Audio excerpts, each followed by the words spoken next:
Ships arriving in the port will see fees rise significantly. Good evening, I'm Haley Perot. Thank you for joining us. The Port of Thunder Bay is hiking the fees for visiting ships by 600% over the next 2 years. Now, that may sound like a shockingly high increase, but port officials say the new rates will actually bring Thunder Bay in line with other ports across Canada. The current fees haven't been changed in nearly 4 decades. Jonathan Wilson reports. The Port of Thunder Bay recently posted a notice to shippers about some major rate hikes that will take effect over the next 2 years for using the shipping lanes in the local harbor. Port CEO Chris Heikkinen says the fee changes are long overdue. And so we're playing catch up in moving our rates towards market value. Our rates are historical. They were unchanged since 1989, and we did a modest increase in 25, but they remain a fraction of our market comparators. And so what we're doing is a 2-year increase to our rates to move us towards the market average for our harbor dues. The fee increases will impact all commodities coming to and from the port. The vast majority of the tonnage handled locally is grain. That fee is currently 6.4 cents per metric ton.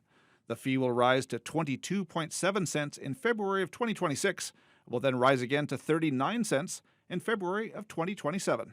We've been charging, like I said, about a fifth or a sixth of what other ports are charging. So, for example, certain commodity would be charged about 6 cents a ton here in Thunder Bay, whereas it's charged anywhere from 30 to 50 cents a ton in other ports, and so that's the difference we're talking about.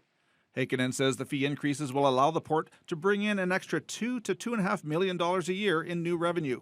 Some of that money will be applied to general port operations, but the majority will be set aside for much-needed upgrades to the massive breakwall that surrounds the Thunder Bay Harbor. In our administration of the harbor, we do have some significant capital assets, and that includes 10 kilometers or more worth of breakwater asset.